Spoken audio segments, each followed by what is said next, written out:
I was about 2 the last time I saw him.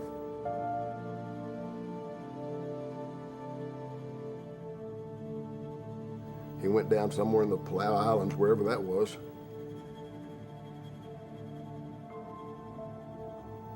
And the Japanese had probably picked him up, but that was about it.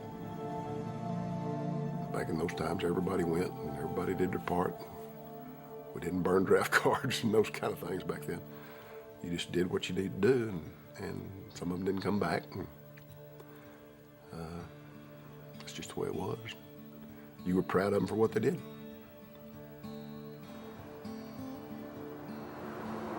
The Parade magazine came out with an article about Pat and the BentProp group. I said, we've got to contact him and just tell him that if he ever came across that plane, that there is family out there. Of course, we didn't get him. I think he got about 1,000 calls on that thing. When Pat called, I told him, I said, my husband and I just wanted you to know his dad went down on September 1st between Palau and Koror, and that's where he stopped me. And then he said, and the pilot was, and he told me information that we didn't even know. And goosebumps. I still get goosebumps talking about it. You go through all your entire life, never really expecting to know any more than you did when you were 6 years old.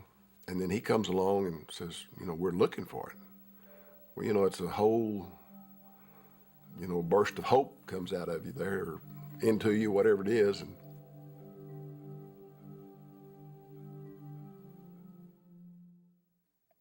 Tommy had very little connection with his dad. His mother didn't speak of his father much. If you asked her a pointed question, when he went down, when they got married, she would answer that. I know that she had at least one opportunity to get married. I know there was a guy that wanted to marry her. And I don't know whether it was just that she never thought she could love somebody else, or if deep down there was that lingering hope that maybe someday he was going to show up. I really don't know. It's one of those things she didn't talk about a lot. We've had all of the letters that she had written to him, that he had written back to her. Can be a pretty nosy person, I guess, and I started reading the letters. And see, there's 2 layers. This one is from New Guinea, August 31st, 1944, the day before the flight. Dear Precious, just a few lines for you. I love you too much to sleep without saying goodnight. Didn't hear from you or any of the folks, but I expect tomorrow will bring me several. Sweet, my mind is nearly a blank tonight, for I am all took up with thoughts of you and home, and maybe it won't be too long until the day when I will be home and we will be together again. With your arms around me, I can forget all of this and settle down to spending years with you.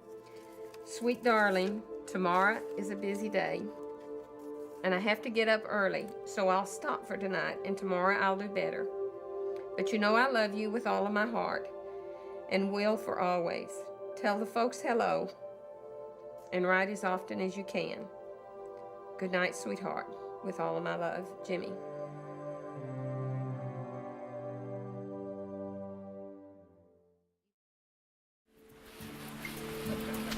It's been 10 years we were looking for P-24. As long as it looked and as hard as it looked, it's like, they're not going to find it now. That first year we did trolling for sharks, which is where we put some ropes across the side of the boat, and rather than just scuba dive over it, we went around a bunch of coral heads with us being dragged by the boat so we could cover more terrain. And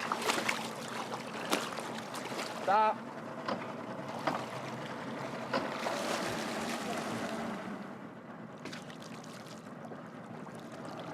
I can't quite tell from a distance, but they're very symmetrical. That's or if it's just shape. coral, That's a plum shape. I thought I'd make it interesting. This is a propeller that we found in 1993, but we've never been able to find the rest of the plane. And in a few years, this propeller is probably going to be totally beneath the coral head. I found somebody which has been fishing on the area. Then he told me there is an airplane over there.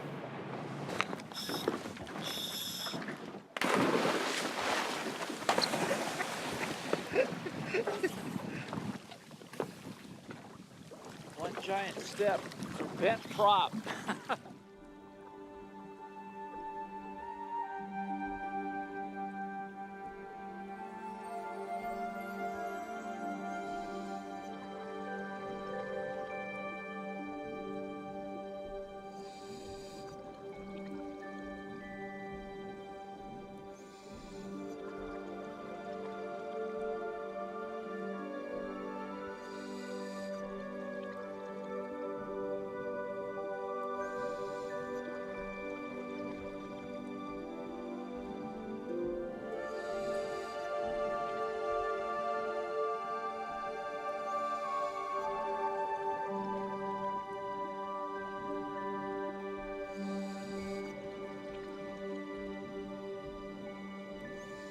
What a lucky day! I saw huge. I thought it's a rock or something, but it's not the rock. It's huge and long. So when I got there, it's a tail and the body.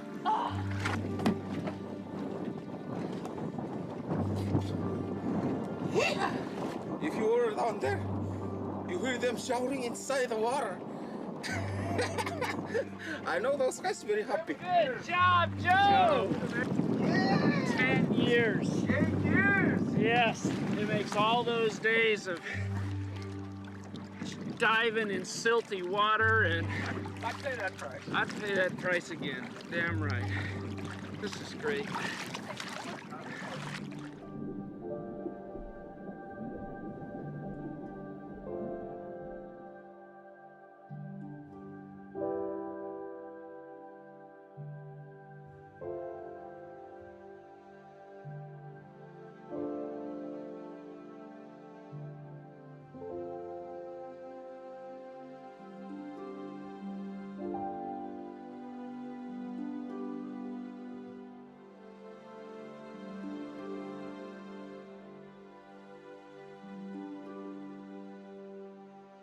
That was just like a,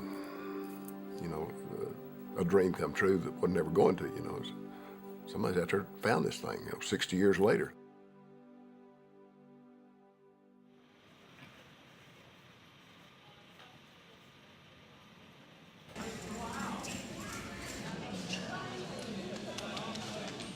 In the back of our mind, we're school teachers. In the back of our mind, we said, we'd never have the money to make a trip like that. Hi, I'm Nancy. We finally told ourselves, we can't pass this up.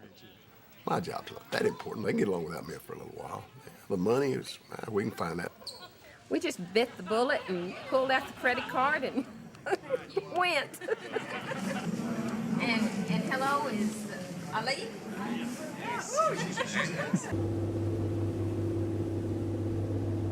Now, making me a scuba diver, that might have been something else. Yeah, you ready? Were you a good student? It was terrible. It was terrible. Had a college student, a high school student. It was me. Well, They said the old fogey's gonna drag us down. They kept saying, we'll have a little fun dive and let you rest up the first day, and then we'll go dive on the plane. Well, that wasn't a fun dive. That was a check dive to see if I could really do it, and it's going to take me out. I knew what this did. I'd been 25 feet down in the water, 2 weeks ago. That's my diving experience. They decided I wasn't very good, but I was good enough they'd take me anyway, so that afternoon we dove on the plane. So.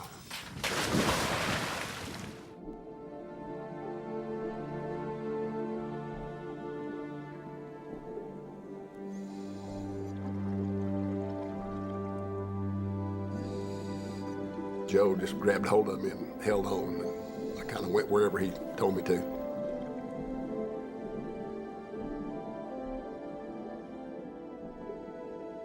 Needless to say, I was more interested in the tail section. He was the tail gunner.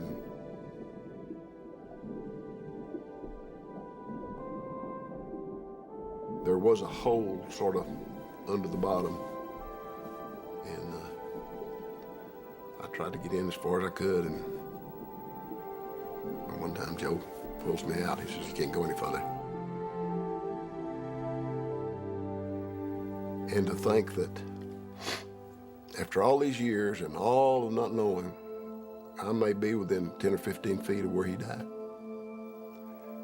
And to touch the plane that he died in, and to think that probably right over there somewhere were his remains, and that's pretty, I don't know what the word is, but it grabs your old heart and twists it in knots, I'll tell you that. And we had a little conversation.